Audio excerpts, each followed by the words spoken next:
Heart failure হলে অনেককেই বলতে শুনেছি পেশেন্ট হয়তো আর বেশি দিন বাঁচবে না। হার্ট ফেলিওর মানেই খুব খারাপ অবস্থা। আসলে কি সত্যি তাই?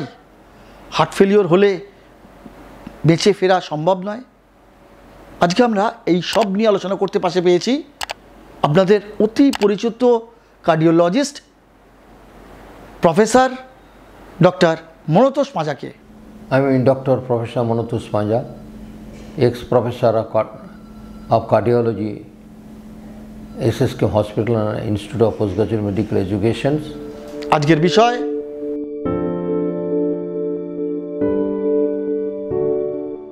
হার্ট ফেলিওরে ফেয়ার নাম্বার পেশেন্ট যাদের ট্রিটমেন্ট হয় না তার মারা যায়। ট্রিটমেন্ট হলে অনেক দিন বেঁচে থাকে। বিভিন্ন ওষুধ বেরিয়েছে, তাতে দেখা যায় লাইফটাকে প্রলং করে এবং সিমটোমেটিক্যালি ইমপ্রুভ হয়। তাদের রেগুলার এক্সারসাইজ করা ছাড়াও নিজের ডে টু ডে অ্যাক্টিভিটি চালিয়ে যেতে পারে এবং প্রলং দি লাইফ এবং অনেক দিন বেঁচে থাকে। কাজেই হার্ট ফেলিওর হচ্ছে বলে যে সারা জীবন চলে নষ্ট হয়ে যায় তা নয়। ওষুধ খেলে মানে মেডিকেল থেরাপি রাখলে রেগুলার লাইফস্টাইল ফলো করলে অনেক দিন বেঁচে থাকে। আলটিমেটলি কোনো ওষুধে যখন কাজ করছে না, কিছু হচ্ছে না, তখন হার্ট ট্রান্সপ্লান্ট করতে হয়।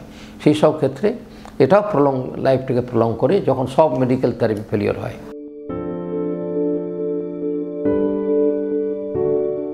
পেশেন্টের সিমটম শ্বাসকষ্ট, বুক ধড়ফড়, এবং এই সমস্তগুলো শ্বাসকষ্ট যখনই হচ্ছে তখনই ভাবতে হবে পেশেন্টের কী কারণে শ্বাসকষ্ট হচ্ছে। ব্রঙ্কিয়াল অ্যাজমা বা হাঁপানি টাপানি অসুখগুলো বাদ দিতে হবে। দেখা যাবে ইকো করে দেখতে হবে যে পাম্পিং ফাংশন কমে গেল কিনা। এইগুলো দেখে ডায়াগনোসিস করা যায় এবং ঠিক টাইমে ট্রিটমেন্ট করলে অনেক দিন বেঁচে থাকে এবং ভালোভাবে বেঁচে থাকে।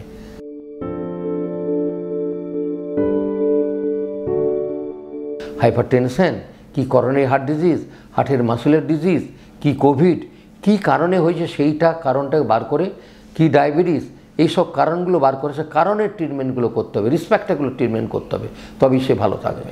মেডিকেল থেরাপি যা গাইডলাইন ডাইরেক্টর আছে সেই ওষুধের নাম বলছে না, ডাক্তারের কাছে কার্ডিওলজিস্টের কাছে কন্ট্যাক্ট করতে হবে, সেই মতো মেডিসিনগুলো কন্টিনিউ করতে হবে। কিন্তু লাইফস্টাইল মডিফিকেশনটা ঠিক, রিস্ক ফ্যাক্টরগুলো কন্ট্রোল করতে হবে। ডে টু ডে লাইফের যে জীবনধারা সেটাকে ফলো করতে হবে। আমি অলরেডি যেগুলো বলেছি।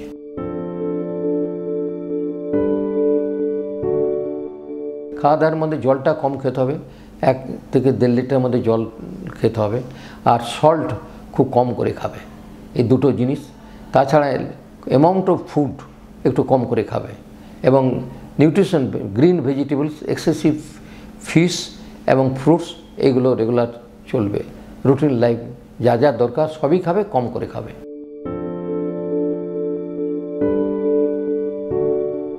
যদি পালস রেট কম থাকে, বিলো 40, লং স্ট্যান্ডিং, ওদিকে অজ্ঞান হচ্ছে না, এরকম গ্রুপ অফ পেশেন্ট থাকে যাদের অজ্ঞান হচ্ছে না এবং শুধু পালস রেটটা কম থাকে, তারটা হার্টটা বড় হয়ে যায়, তাতে শ্বাসকষ্ট নিয়ে প্রেজেন্ট করে এবং তাতে হার্ট ফেলিওর নিয়েও প্রেজেন্ট করে। যদি মানে কিছু সিমটম না থাকে, এতে হলেও ঠিক সেই সময় যে পেসমেকার বসানো হয়, পেশেন্ট লাইফ নর্মাল হয়ে যায়।